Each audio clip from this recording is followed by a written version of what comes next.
प्रश्न है, ईश्वर ने सृष्टि की रचना क्यों करी और वे किस प्रकार के लोग हैं जिनकी सहायता के लिए ईश्वर खुद आता है और ईश्वर का धर्म क्या है। एक बालक, आपने एक नया घर बनाया जिसमें आपने कलर करवाया, नया रंग रोगन करवाया। घर में एक छोटा सा बच्चा, एक अबोध बालक, उसने पेंसिल ली और उसकी नई दीवारों को गोद दिया। उस मकान के स्वामी का उससे चाहे जो नुकसान हुआ हो, पर न तो बच्चे को उससे कोई लाभ था न कोई हानि थी। उसको केवल बनाने में आनंद था। बस इसी भाव से ईश्वर ने सृष्टि की रचना करी। ईश्वर कब आता है, किस प्रकार के लोगों की सहायता करने के लिए आता है, उसका धर्म क्या है, इस प्रश्न का उत्तर मिलेगा श्रीमद् भागवत के 29वें अध्याय, जो उद्धव गीता के नाम से विख्यात है। इसमें उद्धव कृष्ण से पूछते हैं और कृष्ण जवाब देते चले जाते हैं। आपका सवाल और उद्धव का सवाल एक ही है।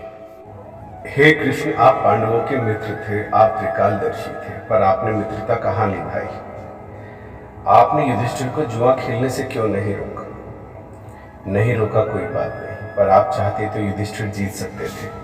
स्वयं को हारने के बाद जब पांडवों ने द्रौपदी को दांव पर लगाया, तब भी आप सभा कक्ष में पहुंचकर सब कुछ रोक सकते थे। आपने वह भी नहीं किया। आप चाहते तो पासे पांडवों के पक्ष में आ सकते थे, पर अगर संकट के समय आप मदद न करें तो आपको संकट मोचन कौन कहेगा? क्या यही धर्म है? यह पूछते पूछते उद्धव का गला भर आया। वे जिससे सबसे ज्यादा प्रेम करते थे, आज उसी पर उंगली उठाए थे। अब कृष्ण मुस्कुराते बोले, प्रिय उद्धव, सृष्टि का नियम है, इसे कोई बदल नहीं सकता कि विवेकवान ही जीतता है। उस समय दुर्योधन का विवेक जाग रहा था और धर्मराज का विवेक सोया था, इसलिए धर्मराज पराजित हुए। दुर्योधन के पास पैसा धन तो बहुत था, पर खेलने का हुनर नहीं, इसलिए उसने अपने मामा को अपनी तरफ से खिलवाया। यही विवेक है। युधिष्ठिर चाहते तो मुझे अपनी तरफ से खिलवा सकते थे, पर उन्होंने ऐसा नहीं किया।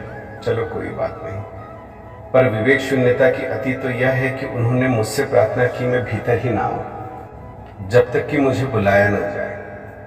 अपने दुर्भाग्य का खेल वे मुझसे छिपकर खेलना चाहते थे। केवल युधिष्ठिर नहीं, बाकी चारों भाइयों ने भी मुझे याद नहीं किया। मैं बाहर प्रतीक्षा करता रहा, पर किसी ने मुझे नहीं बुलाया। बताओ इसमें मेरा क्या दोष?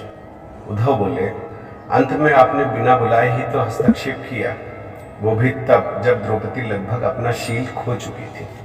तब आपने वस्त्र देकर द्रौपदी की लाज बचाने का दावा किया, लेकिन आप ये दावा भी कैसे कर सकते हैं? उसे एक आदमी भरी सभा में लाता है और इतने सारे लोगों के सामने निर्वस्त्र करने के लिए फेंक देता है। इसमें एक स्त्री की क्या लाज बची? आपने बचाया क्या? कृष्ण बोले, उद्धव, इस घटना में कुछ ऐसा था जहां किसी की दृष्टि ही नहीं पड़ी, क्योंकि वो घटना बहुत ही सूक्ष्म घटी। जब द्रौपदी के बाल खींचे जा रहे थे, तब वह कभी भीष्म, कभी पांडवों को पुकार रही थी, कभी वह धृतराष्ट्र आदि को देखती। वह खुद ही तरह तरह से बचने का उपाय किए जा रही थी। दुशासन साड़ी खींच रहा था और वह एक तरफ से उस साड़ी को पकड़े थी। तभी द्रौपदी को मेरा ध्यान आया और मन ही मन वो मुस्कुरा दी और स्वयं से इस प्रकार बोले, मैं भी कितनी मूर्ख हूँ। इस सभा में क्या समस्त ब्रह्मांड में ऐसा कोई हो सकता है जो मेरे कृष्ण की इच्छा के बगैर मेरे वस्त्र हरण कर सके? यह सब कुछ कृष्ण की इच्छा से ही तो हो रहा है, और अगर कृष्ण की इच्छा यही है तो मैं इसका विरोध क्यों करूं? यह विचार कर द्रौपदी ने हर खींचातान को बंद कर दिया। शारीरिक खींचातान को रोकने के बाद मन की खींचातान, उसने मन को भी एकाग्र करके और कृष्ण के चरणों में धर दिया कि अब जो होगा कृष्ण की इच्छा से होगा और उसकी हर इच्छा से मैं राजी हूँ।